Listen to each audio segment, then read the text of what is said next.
মানুষটার জীবন বের করার সময় তার চাইতেও বেশি কষ্টে বের করা হয়। ফেরেশতারা কয় আমি নিব না, তুই নিয়ে দা। আরেকজন কয় তুই নিয়ে দা, দুর্গন্ধে থাকা যাচ্ছে না। প্রথম আসমানের ফেরেশতা কয় দুর্গন্ধে গেটই খুলতে পারছে না, এর দুনিয়াতে রাখায় দাও, কিয়ামত পর্যন্ত নিক্ষেপ করে দাও। কি পরিমাণ ঘৃণার পাত্র! এ কয় দিনের জীবন, কয় দিনের জীবন, যে এই জীবনের জন্য এত বাহাদুরিয়া ওয়াতা। 2 নম্বরে সিটারি বাটপারে কিসের? গাছতলায় থাকলেও মোমের মতো শেষ হবে, 5 তলায় থাকলেও মোমের মতো শেষ হবে। এই জন্য প্রথম টার্গেট যেটা আমাদের, সেটি হলো আজ থেকেই তওবা করব ভয়াবহ মৃত্যুর হাত থেকে বাঁচার জন্য। সেটি হলো আর যাই হোক আপাতত নামাজ খানা যেন মিস্টেক করবো। এই নামাজ ঠিক, সব ঠিক, নামাজ ঠিক নাই, ওর কিচ্ছু ঠিক নাই। এমনকি ইসলামী আন্দোলন করাও ওর জন্য না চাই। নামাজ ঠিক, সব ঠিক, নামাজ ঠিক না, আবার কিচ্ছু ঠিক নেই।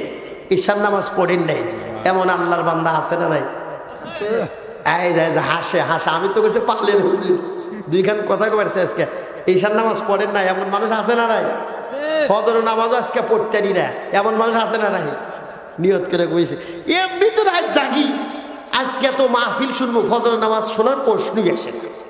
হুজুর যত রাত পারে ওয়াজ করেন, জীবন দিব কিন্তু নামাজ পড়বো না, এমন নিয়ত তাহলে মানুষ আছে না নাই?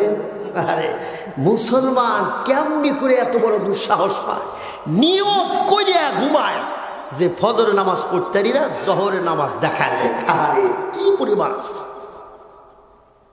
কেমন করে ঘুমাও তুমি, ও কেমন করে ঘুমাও তুমি, ফজর করে কাজা, এমন তো হতে পারে জোহরে জানাজা, এমন তো হতে পারে জোহরে জানাজা। মুসলিম হয় না জন্ম নিলেই মুসলমানের ঘরে, কাফের মুমিন তফাৎটা হয় সালাতের উপরে, মুমিন সালাতের উপরে। মুসলিম হয় না জন্ম নিলেই মুসলমানের ঘরে, কাফের মুমিন তফাৎটা হয় সালাতের উপরে। এই জীবনে সালাত যেন ও, এই জীবনে সালাত যেন হয় না কবু কাজা, এমন তো হতে পারে জোহরে জানাজা, এমন তো হতে পারে জোহরে জানাজা। হায়াত কেউ বান্ধে নিয়ে আসি নাই, মরণের গ্যারান্টি আছে, জীবনের কোনো গ্যারান্টি নাই। বাংলা মোটর সাইকেল এর একটা গ্যারান্টি আছে, বাংলা বাল্ব এরও গ্যারান্টি আছে। অথচ সৃষ্টির সেরা মাখলুক আল্লাহ ঘোষণা দেয় খুলিকল ইনসানু যায়ীফা, সৃষ্টির জগতে সবচাইতে দুর্বল হলো মানুষ। এর জীবনের কোনো গ্যারান্টি নেই। একটা পার্স যদি নষ্ট হয় সারা পৃথিবী খুঁজবে, এর অরিজিনালটাও নাই, নকলটাও নাই, ডুপ্লিকেটও নাই, কিচ্ছু নাই। এত দুর্বল করে আল্লাহ পাক আমাদের বানিয়েছে। মুসলমান ভাইরা আমার, বন্ধুগণ আমার, এই জন্য আমি আপনাদের পালের হুজুর আপনাদেরকে করজ রিকোয়েস্ট করে বলছি, আর যাই করেন না কেন নামাজের কখনো ছাড় দিয়েন না। নামাজ যদি ঠিক হয় বান্দার সব আমলগুলো ঠিক হবে। নামাজ যদি ধরা খায় বান্দার বাকি সব আমলগুলোতে ধরা খাবে। তো মৃত্যুর যন্ত্রণা বেনামাজের কি পরিমাণ হয়ে গেল। পয়গম্বরে আরাবিয়ান বলেন একজন নামাজি ইমানদার মানুষের জান বের হবে কেমনে। পয়গম্বর আরাবিয়ান 3টা উদাহরণ দিয়েছেন। সেটি হলো ঘটির ভিতর থেকে একটা লোমকূপ, একটা পশম, একটা চুল পড়ে গেলে এই ঘটির পানির ভিতর থেকে এই চুলটা বের করা যত সহজ হয়, ইজি হয়, আল্লাহর নবী বলেন একজন নামাজিওয়ালা ইমানদার মানুষের জান বের করার সময় চুল পানির ভিতর থেকে টান দিয়ে বের করা যেমন সহজ, এর চাইতেও আরামে রিল্যাক্সে আজরাইল জান বের করে দেবে। চিল্লায়া কর আল্লাহু আকবার। মরে যেহেতু যাওয়া লাগবেই, সুতরাং মৃত্যুর পূর্ণ প্রস্তুতি গ্রহণ করা মুসলমানের কর্তব্যর দায়িত্ব। মরতেই যেতে হবে, সুতরাং আনন্দের সাথে এটাকে অ্যাকসেপ্ট করবো, চোরের মতো পালায়া। পয়গম্বর আরবিয়ান আরো বলেন, নামাজি মানুষ, ইমানদার মানুষের যখন জান বের হবে, একজন নিষ্পাপ মাসুম বাচ্চা মায়ের কোলের ভিতরে শুয়ে থাকা, মায়ের বুকের স্তনের দুধ পান করে যেমন রিল্যাক্সে ঘুমায় যায়, কোনো টেনশন নাই, ঝামেলা নেই। দুনিয়ার সব চাইতে দামি দামি দামি হোটেলের ভিতরে ঘুমায়, শীতাতপ নিয়ন্ত্রিত ঘুমায়। ঠিক আল্লাহর পয়গম্বর বলেন, একজন নামাজি মুসলমান ইমানদারের জান বের করার সময় ওই যে মায়ের কোলে বাচ্চা দুধ পান করে ঘুমায়, এর চাইতেও সহজভাবে আল্লাহর বান্দা ঘুমায় পড়ে, প্রাণ বায়ু বের হয়ে যায়, বুঝতেই পারে না। তো ছাগলের চাইতে কষ্টে জান বের হোক, এটা আমরা চাই নাকি মায়ের কোলে বাচ্চা ঘুমায়, এটা আমরা চাই? যদি চাই তাহলে নামাজ ছাড়া বিকল্প কোনো বুদ্ধি নেই। মুসলমান ভাইয়ের আমার, বন্ধুগণ আমার, তাইলে যেই মানুষটা বেঈমান আর যেই মানুষটা ইমানদার, দুইজন মানুষকেই মৃত্যুর সম্মুখীন হওয়া লাগবে, উপায় নাই। মৃত্যু আমাদের হয়েই যাবে, কোন সময়ে যাবে জানি না। হয়তোবা সকালবেলায় আমার নাম মসজিদের মাইক দেওয়া হবে, হয়তোবা উকিল সাহেবের বাড়িতে জানাজার কাজ সকালবেলায় চলে যাবে, হয়তোবা আমার দুইজন ভাইয়ের আজকের জীবনের রাতটাই হলো জীবনের শেষ রাত হয়ে যাবে, পূর্ব দিকের সূর্য দেখার নসিব আর তাদের হবে না। এমন হয় কি হয় না? যখন হয় কি হয় না? এ মুসলমান, তাইলে কিসের উপরে ভিত্তি করে উপর দিকে তাকাও? 10 তলা বাড়ি বানাবো, হুজুর দিয়া মিলাদ দিব। এই জীবনের রুটিন করতে গিয়া জীবনের হালাল হারাম দেখা দেখি নাই, শুধু কামাইয়ের ধান্দা আছে। আমরা 10 তলা বাড়ির দিকে উপরের দিকে তাকাই, আর আল্লাহ পাক আমাদের জীবনের মাঝখানে ব্যারিকেড দিয়া টার্গেট দিছে নিচের দিকে 3.5 হাত মাটির ঘর। টার্গেট করে উপরের দিকে আল্লাহ পাক কুদরতি মুখ দিয়া মুস্কি হেসে কয়, বান্দা তোর জীবনের মাঝখানে বিরতি দিয়ে টার্গেট দিছি 3.5 হাত মাটির ঘরে, তুই বুঝবেরই পারতেছিস না, পাগলের মতো খালি উপর দিকে দৌড়ে। কোন সময় নিভে যাবে এই প্রদীপটা কেউ জানে না, কেউ জানে না। এদের অস্থিরতা নাই, রিল্যাক্সে যেই আল্লাহর কাছেই যাওয়া লাগবে, সেই আল্লাহকে সন্তুষ্ট করার জন্য নামাজ জীবনে চালাবে। এখন কথায় আসেন মুসলমান, প্রথম ধাপ হলো মরে গেলাম।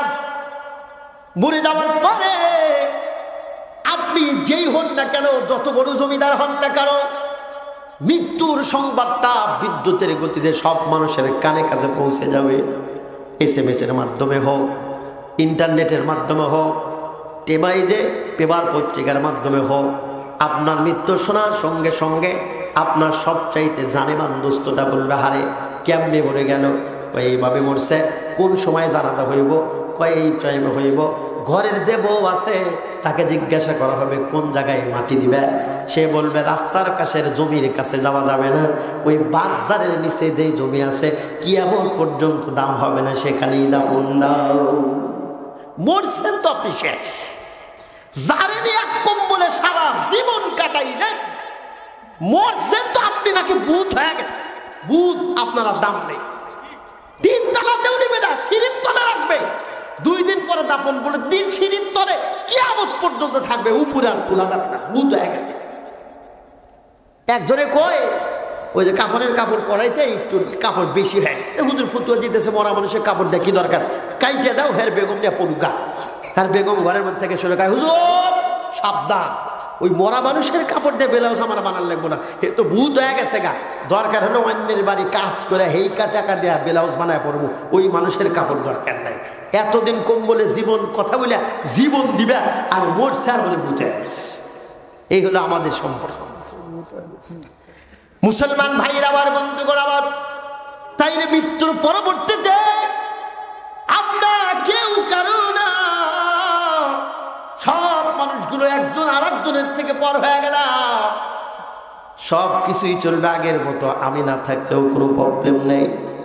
আমার জানাজা দিয়া, গোসল দিয়া, কাপড়ের কাপড় দিয়া কবরের মধ্যে নিয়ে গেল। কবরের মধ্যে যখন নামায়া দিল, আমার জীবনের প্রথম অধ্যায় শুরু হয়ে গেল। প্রথম অধ্যায় শুরু হয়ে গেল।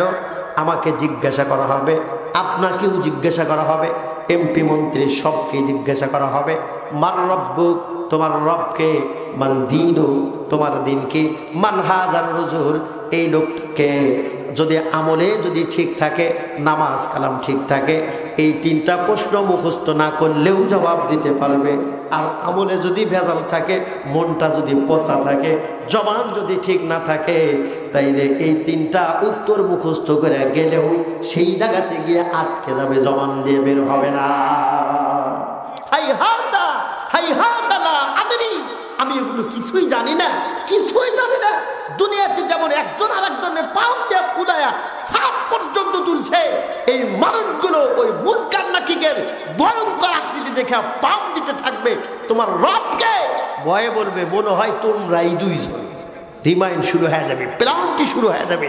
আল্লাহ সব কিছু মানে, কিন্তু আল্লাহর সাথে শরীক এটা কখনোই অ্যাকসেপ্ট।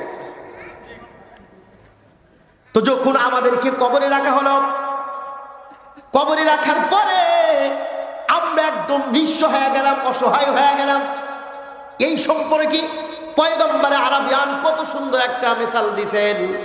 সেই মিসালটা দিল থেকে শোনেন, আবেগের সাথে শোনেন, বাসায় নিয়ে রাত্রিবেলা এটা নিয়ে গবেষণা করবেন, শরীরের লোমকূপগুলো সব দাঁড়িয়ে যাবে। পয়গম্বর আরাবিয়ান বলেন, কোনো একজন মানুষ ছোট্ট একটা ডিঙ্গি নৌকা নিয়ে আটলান্টিক মহাসাগরের ভিতরে গেল, যাওয়ার পরে উপর্যুপরি তরঙ্গের কারণে নৌকাটা যখন ডুবে গেল, এই লোকটা পানি খাইতে খাইতে জীবন একাকার হয়ে গেল, সহযোগিতা করার মতো কেউ নেই। এই মানুষটা যেই পরিমাণ বিপদের মধ্যে পড়ল, পয়গম্বর আরাবিয়ান বলেন, যেই মানুষটা রঙিন দুনিয়া, রঙিন কাপড় ছাইরা মাত্র 3.5 হাত কবরের ভিতরে সাদা কাপড়ের কাপড় জড়ায় চলে গেল, ওই লোকটা এই নৌকাওয়ালা মানুষটার চাইতে কোটি কোটি বেশি মুসিবতের ভিতরে পড়ল। যার কলিজার ভিতরে আগুন ঢাইলা দিলেও তার চিল্লানিতে আসমান জমিন ভেঙে যাওয়ার উপক্রম হবে, কিন্তু কবরের উপরেই থাকা আমাদের মতো মানুষের কান পর্যন্ত আসবে না। মহাবিপদ, যার শুরু আছে শেষ নাই, খাইলেও দিন ফুরাবে, না খাইলেও দিন ফুরাইবে, তাও বাটপারি করতেও দিন ফুরাবে, আল্লাহ আল্লাহ করলেও দিন ফুরাবে। মরণের পর যে শুরু হবে তার পুরাণ নেই। কথাটা মাথায় নেবেন। ব্যবসায় ভেজাল দিবেন, এই কথাটা মাথায় নেন। 2 নাম্বারই মাল দিবেন, এই কথাটা মাথায় নেন। কথাটা করা নিয়েন না, পালের হুজুর, জানাদার হুজুর, এই জন্য সোজা করার জন্য বয়ান করতেছি। ব্যাং সাপে কয়, ভাই তুই সোজা আছেন বা পারস না? সাপ কয়, এটা আমার স্টাইল। কি কয়? আঁকা বাঁকা পথ চলে, এটা আমার স্টাইল। কয়, ভাই তোর এই স্টাইল আমার ভালো লাগে না, মেহেরবানি করে ওতে যা করিস করিস, আড়ালে আমার সামনে যখন একটু সোজা হয়েছে, কয় এটা আমার স্টাইল, সব জায়গায় স্টাইল।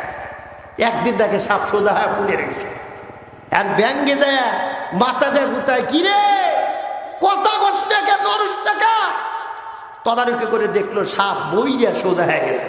কয়, ভাই সোজা ঠিক হইলি ঠিক, কিন্তু মরার আগে না, মরার পরে সোজা হইল।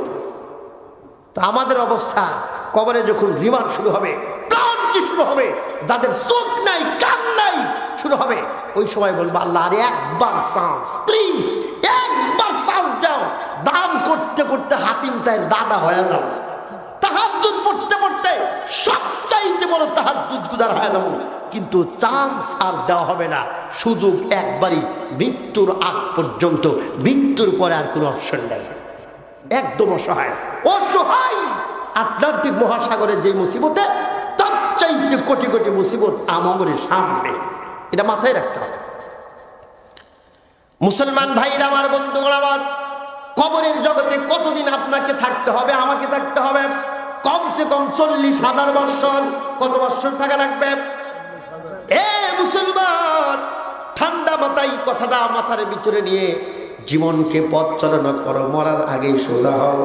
আঁকা বাঁকা স্টাইল দেখায় মানুষের সাথে 2 নাম্বারই কথা বলে কোনো লাভ নেই। মরার আগেই সোজা হতে হবে। 40,000 বৎসর কবরের জীবনে থাকতে হবে। এই যে কবরের জগতে থাকলাম, আমি যদি কবরের 3টা প্রশ্নের জবাব দিতে পারি, মার রব্বুকা, আমার রব আল্লাহ, মান দীনুকা, আমার দিন ইসলাম, মান হাযার রাসূল, হাযা রাসূলুল্লাহ সাল্লাল্লাহু আলাইহি ওয়াসাল্লাম, এই 3টা প্রশ্নের জবাব দেওয়ার সঙ্গে সঙ্গে আমি আর আপনি যত নিচু বংশের মানুষই হোক না কেন, কবরের সাথে সম্পর্ক হলো আমার আমলের। নবী পয়গম্বর বলেন, তোমার দৃষ্টি শক্তি যতদূর পর্যন্ত যাবে ততদূর পর্যন্ত কবরটা প্রসারিত হয়ে ফুলে ফলে এবং জান্নাতি হুর গেলেমান দিয়ে কবরটা বইরা যাবে। আল্লাহু আকবার। কি রিল্যাক্সি জীবন, ঘুমাইবা, এত ঘুম কিসের? ঘুম তো কবরের জগতে ঘুমাইবা। এত খাওয়া কিসের? খাইতে খাইতে খাইতে খাইতে হালাল জামনে খায়, হারামও জামনে খায়, ডান দিক থেকে জামনে আসে তাও খায়, বাম দিকের তাও খায়, দেখা দেখি নাই কোনটা খাওয়া যাবে আর কোনটা যাবে না। এত খাওয়া যাবে না, খাইবে তো কবরে। এত ঘুমানো যাবে না, ঘুমাইবে তো কবরে। মন খারাপ করতেছেন কি মুসলমান ভাইরা আমার, বন্ধুগণ আমার? কবরের জগতে রিল্যাক্সি জীবন শুরু হয়ে গেল। এরপরে বান্দাকে দেখানো হবে, এই যে তোমার যে জায়গা হবে 40,000 বছরের কবরের জিন্দেগি পাড়ি দেওয়ার পরে তোমার যে আরো ভিআইপি জায়গা হবে সেটা এখানে তাকাও। মনিটরের মাধ্যমে দেখানো হবে আরো সুন্দর সুন্দর সুন্দর বিল্ডিংটা, আরো সুন্দর অত্যন্ত নাই। বান্দা দরখাস্ত করবে, রব্বে কারীম, কবরের জগতের 40,000 বছরের সময়টা খুব তাড়াতাড়ি পার হয় না কেন? সুখের জীবন কাটে তাড়াতাড়ি, কষ্টের জীবন কাটে না। কাফের দ্বারা যারা নামাজ পড়ে নাই, জীবনে 1 আর 2 আর 3 আর 4 করছে, মরার সঙ্গে সঙ্গে 3টা প্রশ্নে আটকে যাবে, হাইহাতা হাইহাতা লা আদরি, আমি কিছুই জানি না। কবর তখন কি বলবে?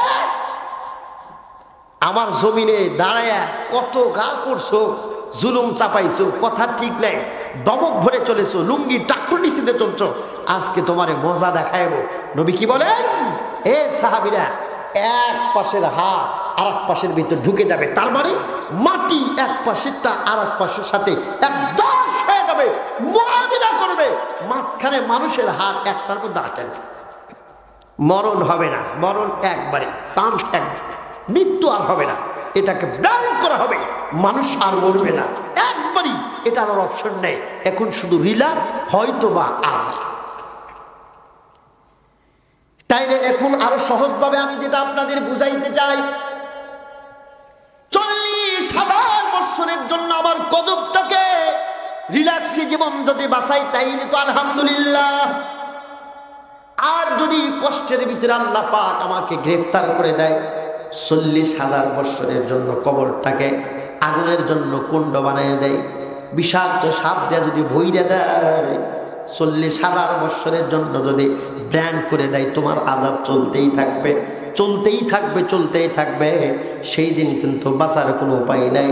কারণ হলো, মানুষ যেই মাত্র মরে গেল, এই মানুষটা আর এমন অসহায় হয়ে গেল যে মানুষটা নিজের জন্য চুল পরিমাণ ভালো করতে পারবে না, চুল পরিমাণ মন্দও করতে পারবে না। দুনিয়ার জমিনে বিপদে পড়লে চিল্লানি চিল্লানি শুরু করে, ও মা বাঁচাও। প্রতিবেশী হাজার হাজার মানুষ আসলে পরে অপরাধটা তোমার যতই হোক না কেন, হাজার হাজার মানুষের মধ্যে কিছু মানুষের দিলটা তোমার জন্য নরম হবে, তোমার আযাবটা কমায় দেবে, বেকুসুর খালাসের চিন্তা মাথার ভিতরে আনবে। কিন্তু কবরের জগৎটা এমন, যতই চিল্লাইবা এমন ফেরেশতা দেবে যার কানও নাই, চোখও নাই, দিমাগও নাই, রহম দয়া বলতে কিছুই নাই। 40,000 বছরের জন্য কবরের ভিতরে প্রাণ করা হবে, শুধু রিমাইন্ড দিতেই থাকবে, প্রাণটি শুধু দিতেই থাকবে, আগুন দিয়া তোমাকে, আগুন দিয়া তোমাকে ভাজি করতেই থাকবে। এ মুসলমান, চিল্লায়াও কোনো লাভ নাই, আল্লাহ আল্লাহ করেও কোনো লাভ নাই, বকাঝোকা করেও কোনো লাভ নাই, এরকম লাফালাফি করেও কোনো লাভ নাই। এর ব্যাখ্যা আমি কেমনে করে আপনাদেরকে বোঝাই। এক আল্লাহর ওলি কবরের ভিতরে যাওয়ার পরে কোরআন শরীফ পইরা পইরা 500 বার খতম দিছে। কয় শতবার খতম দিছে? আমাদের মধ্যে এমনও কিছু মানুষ আছে পুরা কবাইলা 100 বছর বয়স হয়ে গেছে, এক খতম কোরআন দেওয়ার সুযোগ হয় না, এক খতম কোরআন দেয় নাই। অথচ গাড়ি করে কয় মোল্লাই তো দেশ খাইলি। হ্যাঁ, এক মোল্লা পৃথিবীর জন্য যা করছে, তোমার মতো হাজার হাজার কোরআন বিহীন মানুষগুলো এক মোল্লার মতো দুনিয়ার জন্য কিঞ্চিত পরিমাণও করবে না। কয় মোল্লারা খালি খায়, দেশের জন্য কি করে? আমি কই মোল্লা যা করে তোমার মতো আমার মতো মানুষ তা জীবনেও করি না। পুকুরের ভিতরে মাছ চাষ করছে, পুকুরের মালিক খাইতে দেয়। পুকুরে খালি মাছ থাকে না, আরো কিছু থাকে, সাপ পুষিয়া ধুলা মুড়া যা চেহারা থাকে। এখন একদিন শয়তানকে বুদ্ধি মাথার ভিতরে নিয়ে ব্যাঙের কাছে যা কয় যে দাদা, পুকুরের মালিক আমগরে খাইবার দেয়, কিন্তু এই খাবারে বাঘ বসাই মাছ, এটা আমাদের আর ভালো লাগে না। আমরা এমন আক্রমণ করবো, অ্যাটাক করবো, পুকুরে যেন মাছ থাকতে না পারে, আমাদের খাবার আমরা নিতে চাই। ব্যাঙ কয় দেখ, আমি মুরব্বী মানুষ, আমার বয়স 100, জীবনেও এই ভুল করিস না। আমার অভিজ্ঞতা থেকে বলছি, এই ভুল যদি করিস তাহলে তোদের না খাওয়া মনে লাগবে। সব গুরক্ষজট করে কয় ব্যাঙের বয়স বেশি হয়ে গেছে, অথর্ব হয়ে গেছে, এই জন্য মাথা ঠিক নেই, সুতরাং একেও বয়কট করা হলো। নির্ধারিত দিনে আইসা সব এক হয়ে কয় আক্রমণ চালাও বন্ধুরা। ব্যাঙের কথা মান্য করে, দাদার কথা মান্য করে সবগুলো একযোগে যখন মাছের উপর আক্রমণ করছে, মাছ নিজেকে আত্মরক্ষা করার জন্য পানির ভিতর থেকে লাইভা করে ওটা শুরু করছে। পুকুরের মালিক কয় এত মাছ, জাউলারে খবর দিয়ে সব মুঠা বাজারে বিক্রি করে পকেট ভারী করে শ্বশুর বাড়ি ঘুরতে গেছে 7 দিন। পুকুরে আশেপাশে আর নাই। 1 দিন চলে যায়, 2 দিন চলে যায়, 3 দিন চলে যায়, চোখের পাওয়ার কমে গেছে, কানের পাওয়ার কমে গেছে, দিমাগ ঠিক নাই, অথর্ব, হাত পা ভাঙ্গার মতো, প্যারালাইসিসের মতো সব এক জায়গায় কয় হয়। চল দাদার কাছে কয় ব্যাং দাদা, তোমার কথা আমরা বুঝবার পারছিলাম না দাদা, আজকে কি অবস্থা? কয় আগেই কইছিলাম, এই ভুল যদি করিস না খামারা লাগবে। এখন বসে নবী কি বলেন? লা তাকুমুস সাআ হাত্তা ইকালা ফিল আরজি আল্লাহ আল্লাহ। আল্লাহর জমিনের ভিতরে একজন মানুষ যতক্ষণ আল্লাহকে ডাকার মতো থাকবে, ততক্ষণ পৃথিবী ধ্বংস হবে না। তো আল্লাহকে ডাকার মতো 1 নম্বর পৃথিবীর মানচিত্রে মার্কা যেটা, সেটা হলো কওমি অঙ্গন। কথা কন ঠিক কিনা? এখানে আল্লাহকে ডাকা শিখা। সেইটার উপরে চাবি মারেন, কয় হুজুররা খালি খায় আর দেয় না, কিছুই করে না। এমন ভুল করা যাবে না। চোখ তালা ধরা হুজুরদের জন্য আমরা দুনিয়াতে আছি, মানে না, না খারাপ লাগতেছে? মুসলমান ভাইরা আমার, বন্ধুগণ আমার, তাই নাই যে কবরের জগতে প্রাণ হয়ে যাবে। তো কবরের জগতের আল্লাহর ওলি ডাক দেওয়া, আমি 500 বার কোরআন শরীফ খতম করেছি, এর জানি কি হয়, জানি কি হয়, জানি কি হয়। আর একজন জিন্দা আল্লাহর ওলির সাথে স্বপ্নে কথোপকথন, কয় এ আল্লাহর ওলি, আমার 500 বার কোরআন শরীফের খতমের নেকি তোমাকে দিয়া দিলাম, প্রতি বদলাই তোমার জীবন দশায় একবার সুবহানাল্লাহর নেকি আমি তোমার কাছ থেকে চাই। বুঝবার পারছেন কি আপনারা? তার মানে মরে যাওয়ার পরে তাহাজ্জুদ গুজার করে লাভ নাই, বকা জোকা করে কোনো লাভ নাই। দুনিয়ার জমিনে থাকা অবস্থায় একবার মানুষ যদি কোরআন শরীফ পড়ে, যেমন আলিফ লাম মিম, এর তরজমা তাফসীর শানে নজুল কেউ বুঝি নাই, না বুঝাও যদি কেউ পড়ে, নবীজি বলেন প্রত্যেকটা অক্ষরের বিনিময় স্টেপ বাই স্টেপ 10টা করে নেকি তার আমলনামায় দেওয়া হবে। নামাজের ভিতরে দাঁড়াইলে 50টা করে নেকি দেওয়া হবে। আর মক্কার দামি হেরেমের মসজিদের মধ্যে নামাজে দাঁড়াইলে 1 লক্ষ করে 1 অক্ষরের বিনিময় নেকি দেওয়া হবে। চিল্লায়া কর সুবহানাল্লাহ। সময় থাকতে সোজা, মরার পরে সোজা হয় কোনো লাভ নাই, কোনো লাভ নাই। আল কাইয়িসু মান দানা নাফসাহু ওয়া আমিলা লিমা বাদাল মাউত। বুদ্ধিমান মানুষ ওই না যে ব্যবসা বানা বোঝে, যে দুনিয়া নিয়ে ব্যস্ত হয়ে বোঝে না। নবী বলেন বুদ্ধিমান ওই যে দুনিয়াতে থাইকা পরকালের জন্য আবাদ করে। মুসলমান ভাইরা আমার, বন্ধুগণ আমার, তাই রে কবরের জগতে যখন প্ল্যান করা হলো 40,000 বছর তোমাকে আযাবে গ্রেফতার করা হলো, মানুষ একদম অসহায়, নিজের জন্য আর কোনো কিছুই করার অপশন নাই। তাইলে বিপদ না বিপদ। জীবনতে 1, 2, 3, 4 পর্যন্ত অনেক কিছুই করছে, আযাবে যদি গ্রেফতার হয়ে যায় তাইলে তো বাঁচার উপায় নেই। আমার চিল্লানি আমার সন্তান পর্যন্ত আসবে না, আসমান পর্যন্ত যাবে, কবরের উপরেই বসবাস করা মানুষগুলোর কান পর্যন্ত যাবে না। তাইলে এই মানুষগুলো কি 40,000 বছরে এইভাবে আযাবে থাকবে? না না না, আল্লাহ পাক এইখানেও একটা অপশন রাখছেন, সুযোগ রাখছেন। সেটা কেমনে বোঝা যায়? আল্লাহ পাক রব্বুল আলামিন বলেন, রব্বিরহামহুমা কামা রব্বায়ানি সগীরা। চিল্লায়া কোন আল্লাহু আকবার! কি সুন্দর অপশন আল্লাহ পাক দিছে। এই মিয়া অপরাধ করছো ঠিক, তোমার আযাব 40,000 বছরের জন্য দান করা হয়েছে ঠিক, কিন্তু তোমার পরবর্তী জেনারেশন সন্তান যারা আছে, আল্লাহ কয় এই তোমরা তোমার বাপ মায়ের জন্য দোয়া করো, রব্বিরহামহুমা কামা রব্বায়ানি সগীরা, কান্দা কান্দা দোয়া করো। তোমার বেটার দোয়ার বদলেতে আমি আল্লাহ তোমার কবরের আযাব মাফ করে দেব। সুবহানাল্লাহ। কিন্তু বেটা তো বেটার মতো অনেক দূর। শিক্ষিত মানুষ বলে কথা, হ্যাঁ শিক্ষিত মূর্খ বন্ধুর চাইতে শিক্ষিত শত্রু ভালো। হে যে ক্ষতি করবো যাই নেই ক্ষতি করবো, একেবারে অতে ফালানো যাবো না। আর মূর্খ কলিজা বরাবর মেরে দিব, আগা পাশা দেখবো না। বুঝাবার পারছে কি আমরা? এখন বুঝছে বাপজান কইতে, তাহলে কি করার এইটা কর। রব্বিরহামহুমা এই অপশন দিছে কে? জোরে কান, সুযোগ দিছে কে? যিনি হলেন আল্লাহ তাআলা ইজ অলমাইটি, সর্বশক্তিমান আল্লাহ। চান্স দিছে, সুযোগ দিছে। যাদের জন্য তুমি নামাজ পড়বে পারো নাই, ঠিক মতো হজ যাকাত করতে পারো নাই, এই সন্তানদেরকে বইলে দিছে এ বাপ মার জন্য এই দোয়াগুলো কর। করলে পারে আমি আল্লাহ পাক তোমার দোয়ার বদলেতে তোমার বাবার কবর আযাব হালকা করে মাফ করে মর্যাদা বাড়ায় দিব। সুবহানাল্লাহ। তাইলে এমন বেটা কোথায় আমাদের এদেশের একজন আপার লেভেলের বড় ডিগ্রিধারী একজন শিক্ষিত সন্তানের সাক্ষাৎকার আমরা শুনেছি। সেটি হলো বাবার জানাজার সামনে বাবার লাশকে সামনে রেখে উনি হাউমাউ করে কান্না শুরু করছে। হাজার হাজার মানুষের কলিজার ভিতরে প্রশ্ন ডাকছে, একজন আপার লেভেলের শিক্ষিত বড় ডিগ্রিধারী মানুষ বাবার লাশ সামনে রেখে হাউমাউ করে কান্দে, তার কারণটা কি? সাক্ষাৎকার নেওয়ার জন্য বলছে, ভাই আপনার থেকে আমরা শুনতে চাই, বাবার লাশ সামনে রেখে কেউ কোনোদিন এভাবে কান্দে নাই, আপনি হৃদয় ভাঙ্গা ঢেউ তুলে কাঁদছেন, এর কারণটা কি? কয় ভাই আমি পৃথিবীর সবচেয়ে বড় ডিগ্রিধারী একজন মানুষ মানি, পৃথিবীর সবচাইতে আপার লেভেলের শিক্ষিত একজন মানুষের বাবা, এটা মানি। কিন্তু এই মুহূর্তে আমার চাইতে পোড়া কপাই নেয়, আমার চাইতে পোড়া কপাইরা, আর আমার বাবার চাইতে বড় হতভাগা সন্তান, হতভাগা মানুষ আল্লাহ দুনিয়াতে আর একটাও।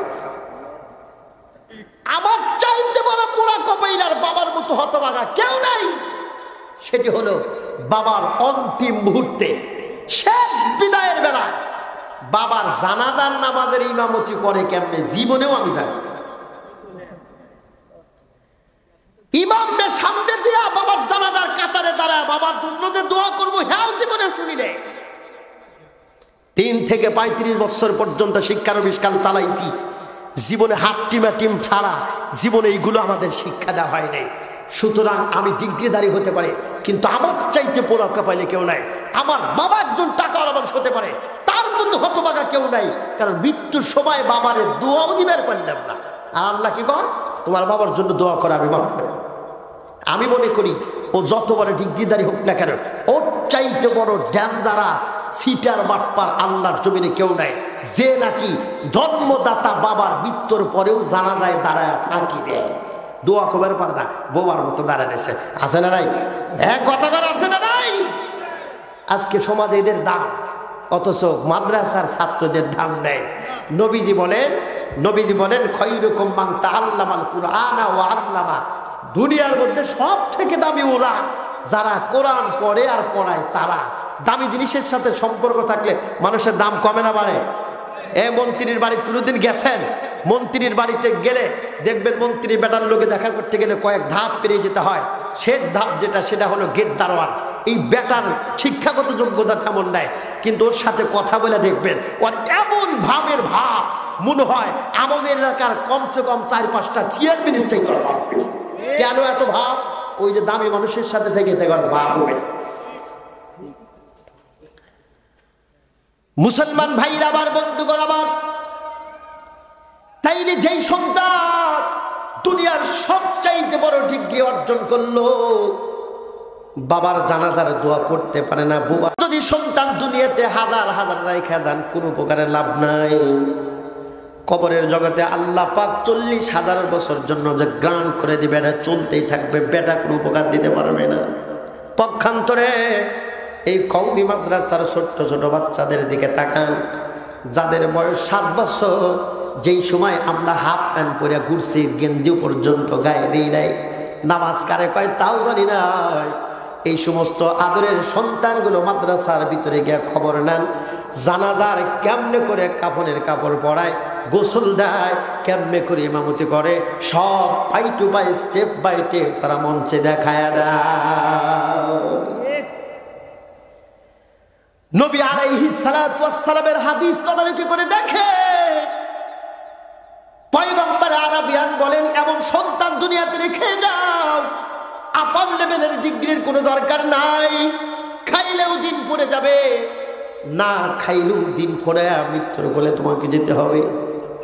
মাঝখান থেকে এমন সন্তানকে রেখে যাও, যেই সন্তান মৃত্যুর সময় তোমার পাশে বৈশা সূরা ইয়াসিন তেলাওয়াত করবে, আল্লাহু আকবার আল্লাহু আকবার কর। মৃত্যুর পরবর্তীতে হাজার হাজার মানুষকে পিছনে রেখে তোমার মতো বাবা মায়ের লাশ সামনে রেখে জানাজার নামাজের ইমামতি করায় দিবি। কালেমা শাহাদাত পড়া অবস্থায় তোমার লাশ কারা বহন করে ওই 3.5 হাত কবর পর্যন্ত নিয়ে যাবে। তোমার নিজের ঔরজ্জার সন্তান, এতদিন ছোট্টবেলায় তারে কোলে পিঠে করে যেমনি মানুষ করছো, ওইভাবেই তোমার সন্তান আজকে তোমার লাশ কানা কোলের ভিতরে নিয়ে রিল্যাক্সে কবরের 3.5 হাত মাটির করে দিয়া বিসমিল্লাহ ওয়া আলা মিল্লাতি রাসূলিল্লাহ, রসুলের সুন্নতের উপর জীবনকা পরিচালনা করার পরে ওই জবান দিয়েই তোমার মতো বাবার লাশখানা রেখে 3.5 হাত মাটি দিয়া রব্বির হামহুমা পইলা যখন দোয়া করবে, আল্লাহ ডাক ডাকে, হে ফেরেশতারা তোরা সাক্ষী থাক, এই মানুষটা যত বড় অপরাধী হোক না কেন, আলেম সন্তান, কোরআনের বাহক সন্তান, জানাজা নামাজ পইরা লাশখানা বহন করে কবরের ভিতরে নিজের হাত দেরাইখা, সেই হাত দিয়াই সিক্ত অবস্থায়, চোখে রক্ত অবস্থায় হাত তুলে কান্না শুরু করছে। ওর বাবা মা যতই অপরাধী হোক না কেন, সন্তানের জানাজা আর দোয়ার বদলতে আমি আল্লাহ আপাতত ওর বাবা মার কবরে কিয়ামত পর্যন্ত আযাবুল ফেরেশতা পাঠাবো না। আল্লাহু আকবার।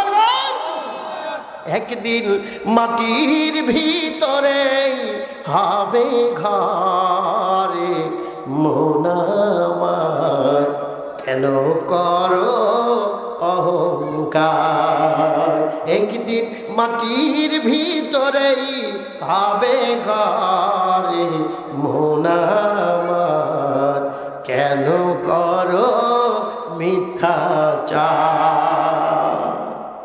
মরে যাওয়াই লাগবে, নামাজ ছাড়া যাবে না, জবান দেয়া কথার স্কেল ক্রস করা যাবে না, সীমাবদ্ধতার ভিতরে থাকবেন, দুনিয়াতেও যেমন মরার পরেও তেমন।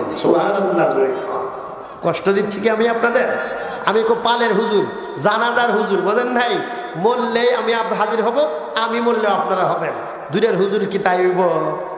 মন খারাপ করতেছেন না তো? মন খারাপ করতেছেন না? মুসলমান ভাইরা আবার কথাগুলি দিল দিয়ে ভালো করে বোঝার চেষ্টা করবেন,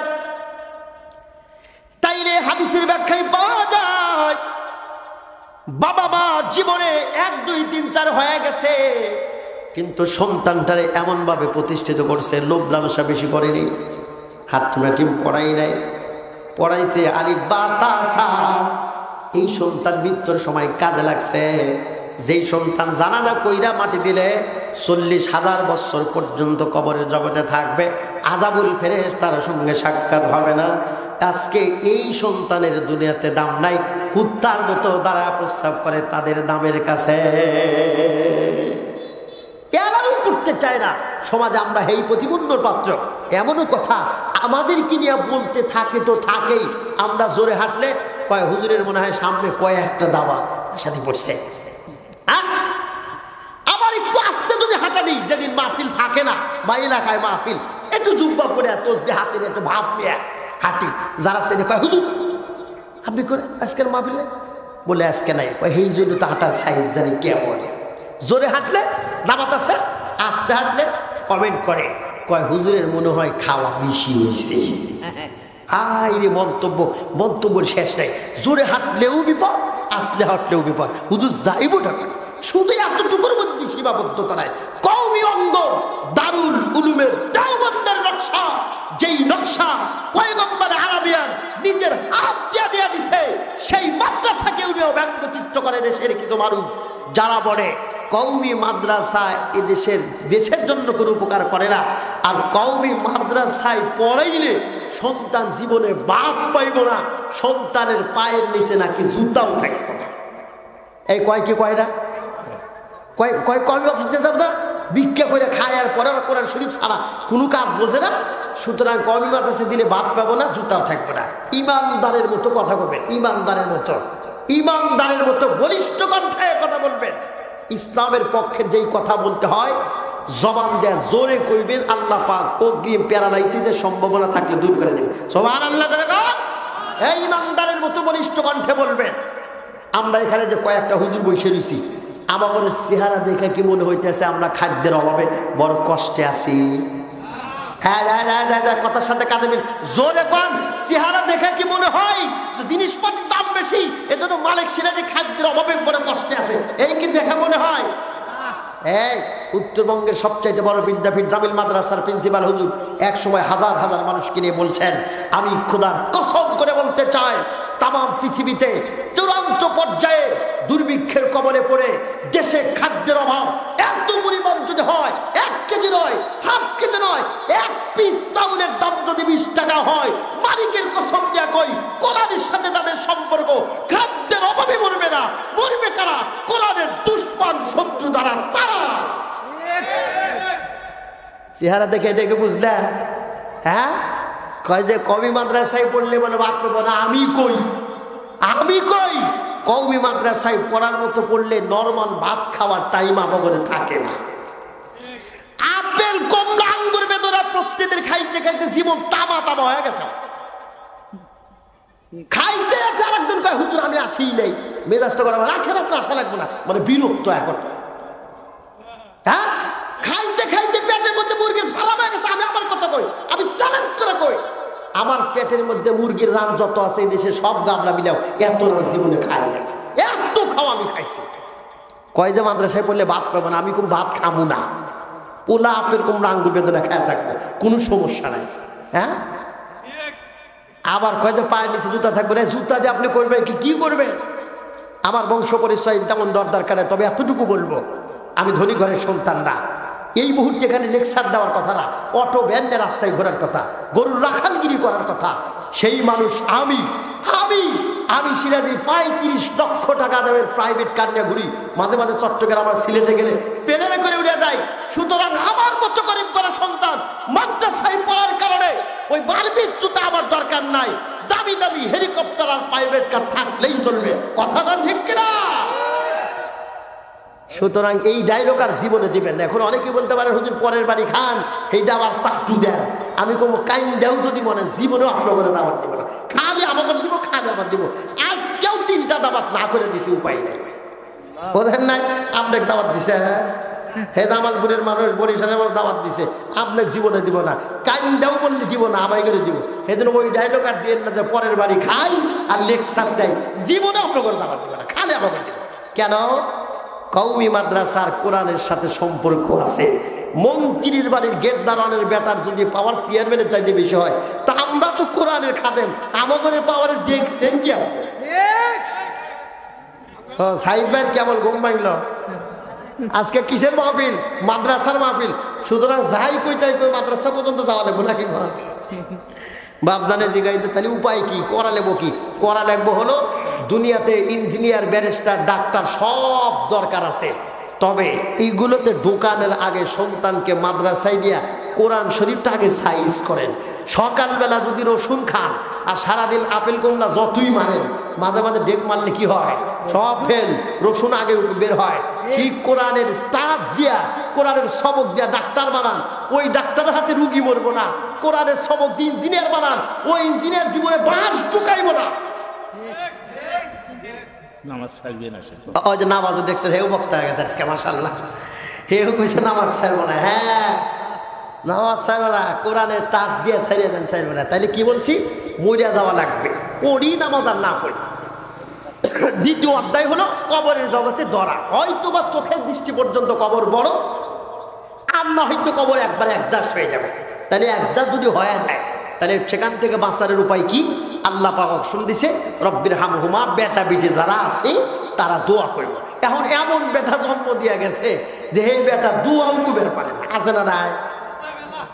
কথা কন নাকি? আমি একজন, আমার বাস্তব জীবনের অভিজ্ঞতা, আমি একজনে কইছি কালেমা কও, কয় এইটা আবার কি? কলে মানে কয় কালেমা আমি জানি না, তবে লা ইলাহা ইল্লাল্লাহ আমি জানি আল্লাহ মুহাম্মদ রাসূলুল্লাহ পর্যন্ত যাবার পারে নাই। তাহলে বোঝেন এমন মানুষও আল্লাহর জমিনে আছে, যেই বেটা দোয়া করব ও দোয়াতে ইংরেজি দিয়ে ঘন্টা ঘন্টা ভাষণ দিবার পারে, রব্বির হামহুমার মুখী আসে না, আছে না নাই? আমি আমার আর্মি ক্যাম্পে হুমকি দিছি, আমি তো মনে করছি চাকরি থাকবো না। আমি কইছি আপনি এত বড় ডিগ্রি নিয়ে এসে চাকরি করছেন আর মাঝে মাঝে মেও মেও করেন যে হুজুরে কোরআন পড়বার পারি না, এই ডায়লগ আর জীবনে দিবেন না। লজ্জা যদি থাকে, আমি খতিবের কাছে এই ডায়লগ আর জীবনে দিবেন না, মেও মেও করবেন না, হুজুর কোরআন শরীফ পড়বার পারি না। কিসের ডায়লগ? কোরআন শরীফ পারেন, পড়তে শিখতে হবে, এটা আমার কাছে যে বলবেন। সন্তান মরে যাবার রয়েছে, কিডনি নষ্ট হয়ে গেছে, আজকে রাত্রি তাকে অপারেশন করতে হবে, টাকার দরকার 3 লক্ষ, জামে হোক বাই হোক আর বাই করুক, চুরি করে হোক, ডাকাতি করে হোক, বিটা বাড়ি বিক্রি করে হোক, আজকে রাত্রেই 3 লক্ষ জোগাইতে হবে। এখানে আপনি ছাড় দেন না, আর কোরআন শরীফের বেলায় মেও মেও করেন। আমি মনে করছিলাম চাকরি আজকেই শেষ, কিন্তু পরের দিনে হারা বেতন বেড়ে দিছে। কয় হুজুরে আপনারই দরকার, বোঝেন নাই? কোরআন শরীফ শিখতে হবে। মুসলমান কেমনে বলে, আপনাদেরও বলি, এটা লজ্জা থাকার কথা যে হুজুর কোরআন শরীফ পড়বার পারি না, এটা কেমনে বলেন আপনি? দুনিয়া সব হিসাব পাকা, আর কোরআন শরীফ পড়বার পারেন, এটা লজ্জা থাকার কথা। মন খারাপ নিয়েন না। তাইলে 2 নাম্বার অপশন, 1 নাম্বার হলো মরে দেওয়া লাগবে, 2 নাম্বার হলো মরে দেওয়ার পরে কবরে আযাব ধরেছে, এখন বেটা বেটি থাকলে তারা দোয়া করলে মাফ করে দিবে। কিন্তু এমন বেটা জন্ম দিছি, এই বেটা জীবন এগুলো বুঝি না, তাইলে আর উপায় কি? তাইলে উপায় হলো, এই সন্তানেরা যারা দোয়া করতে জানে না, তারা এমন কিছু মানুষের সাথে মিলে তাদেরকে দিয়া দোয়া করাবে, মাধ্যম মাধ্যম মাধ্যম দিয়ে দোয়া করাবে, যেই দোয়ার বদলেতে আল্লাহ পাক আব্বা আম্মারে মাফ করে দেবে। সুবহানাল্লাহ, জোরে না? এমন ভাব দেখাইতেছেন যে বাপ মা মনে হয় আপনার কারো মরে নেই, হ্যাঁ, দাদা দাদা মনে হয় কারো মনে নাই। আমি তো সবগুলোরই চিনি, কার মরছে আর কার আছে আমি জানি না। এজন্য ভাব দেখায় না, জোরে বলেন, জোরে বলেন, দরকার আছে না নাই? তাইলে কেমনে কি করবে? দান করতে হবে এমন কিছু জায়গায় যেটা যেন সদগায়ে জারিয়া হিসাবে থাকে, একদিন স্টপ যেন না হয়, জারি থাকে। সেটা কি? হযরত হাসান বসরি রাহমাতুল্লাহি আলাইহির জামানার ছোট্ট একটা ঘটনা বলবো, এরপরে বয়ান শেষ করব। সেটি হলো, হাসান বসরি রাহমাতুল্লাহি আলাইহির জামানায় একজন মা তার একজন যৌবনদারী কন্যা সন্তানকে নিয়ে বসবাস করতেছিল। বসবাস করতে গিয়া জীবনটা রিল্যাক্সেই কাটতেছিল, কোনো কিছুর কমতি নেই। হঠাৎ এই মেয়েটি মরে গেল। মরে যাওয়ার পরে মা এই মেয়েটির অবর্তমানে এত দিশেহারা হয়ে গেছে, পাগল পাগল ভাব হয়ে গেছে, যার কারণে মেয়েটিকে যখন ঘর থেকে বের করলো, কবরস্থানে নিয়ে দাফন দিল, মা এই ঘরের ভিতর নিজেকে ধরে রাখতে পারলেন না। মাও ঘর থেকে বের হয় কবরের পাশেই বসবাস করা শুরু করল। এলাকার লোকজন ডাক দেখায়, কি ব্যাপার, তুমি দিনেও যাও না, রাত্রিবেলাও যাও না, এই জায়গাতে থাকো, তার মানেটা কি? মা ডাক দেখায়, না, আমি যদি ঘরে যাই আমার মেয়ের চিত্তাচরণটা আমাকে ব্যাকুল করে দেয়, অস্থির কইরা দেয়, মেয়ের কাপড় চোপড় এবং অন্যান্য আসবাবগুলো আমাকে পাগল বানায় দেয়। এই জন্য ঘরে যাব না, যতদিন পর্যন্ত বেঁচে থাকবো আমি মা আমার মরা মেয়ের কবরের পাশে জীবন কাটায়, জীবন প্রদীপ নিভাইয়া দিব। খুব ভালো করে বোঝার চেষ্টা করেন, যতদিন বেঁচে থাকবো ঘরে আর যাব না, আমার মরা মেয়ের কবরের পাশেই জীবনটা কাটায় দিব। এমন সুন্দর বাক্য, এমন সুন্দর ডায়লগ আল্লাহর জমিনের ভিতরে শুধুমাত্র কেবলমাত্র মা সন্তানের জন্য দিতে পারে, অন্য কারো মুখে এমন ডায়লগ মানায় না, কারো জন্য না। না, একজন মরছে, স্বামী মরছে, বেগম তাল পাতা কাইটে, ভাই তাল পাতা কাইটে বিশাল পাখা বানায় সেইটা নিয়ে 3 দিনের দিন স্বামীর কবরে যা বাতাস দিতেছে। এর এলাকার লোকজন দেখছে, হাই রে স্বামী ভক্তরে, আল্লাহর জমিনে থাকলে অমকের বউই ছিল, দুনিয়াতে খেদমত তো করছি, মরার পরেও যা বাতাস করতেছে। লোকজন জিজ্ঞাসা, বাতাস করো কে? কয় হুজুরে বয়ান করছে যে স্বামীর কবরের মাটি না শুকানো পর্যন্ত নাকি অন্য বিয়া করা যায় না, এই জন্য মাটি শুকানোর কাজে আমি ব্যস্ত আছি। বুঝতে পারছে? এটা আমার ঘরে মোহাব্বত। কয় ভূত হয়ে গেছে, বললে বলে ভূত হয়, এই মোহাব্বত। কম বলে শুয়ে থেকে যত ডায়লগ দিব, বাস্তবে মূলত একটাও নেই। মুসলমান ভাইরা আমার, বন্ধুগণ আমার, মা একমাত্র দুনিয়ার জমিনে অন্যতম জিনিস, যেই মার জবানই কথাটা মানায়, সন্তান মরে গেছে ঘরে আর যে লাভ কি, বাকি জীবনটা আমি এখানেই কাটায়া দিব। এ মুসলমান, মা কত বড় দামি জিনিস দেখেন, অন্য কারোর সাথে মিল করা যায় না। সন্তানের কিডনি নষ্ট হয়ে গেছে, মা নিজের কিডনি দিয়ে সন্তানকে বাঁচায়া মা পৃথিবীর জমিন ছাইরা চইরা গেছে।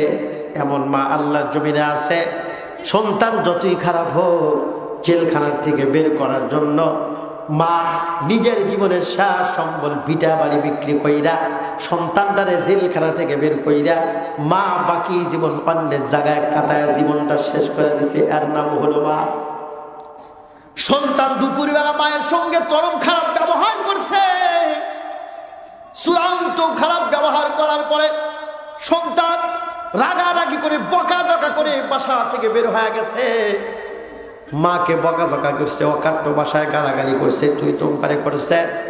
সন্তান বাড়ি থেকে বের হওয়ার পরেও সেই মা সন্তানের জন্য দুপুর থেকে ব্যাকুল হয়ে গেছে, খাবার রেডি করছে। রাত গভীর হয়, দুনিয়ার সব মানুষগুলো ঘুমিয়ে গেছে, মা এখনো পর্যন্ত অবাধ্য সন্তানের অপেক্ষার প্রহর গুনতেছে। খাঁচার ভিতরে পাখি যেমন ছটফট করি, মা একবার জানালার পাশে দাঁড়ায়, আবার দরজার পাশে দাঁড়ায়। কই রে, আমার সন্তান দুপুরবেলা না খেয়ে বের হয়ে গেছে, এখনো খবর নেই। এমনকি স্বামীকে ঘর থেকে বের করে দেয়, যান বের হয়ে যা, অমকের বাসায় খবর দেন আমার সন্তান আছে কিনে। এই অবাধ্য সন্তান গভীর রাত্রিতে মায়ের ঘরের সামনে যখন এসে আওয়াজ দেয়, মা মনের দুঃখ যত না সব বইলা সন্তানকে বুকের মধ্যে জড়ায় খাবার খাওয়ায়। এর নাম হলো মা। মা নামটি ছোট্ট অতি জেনে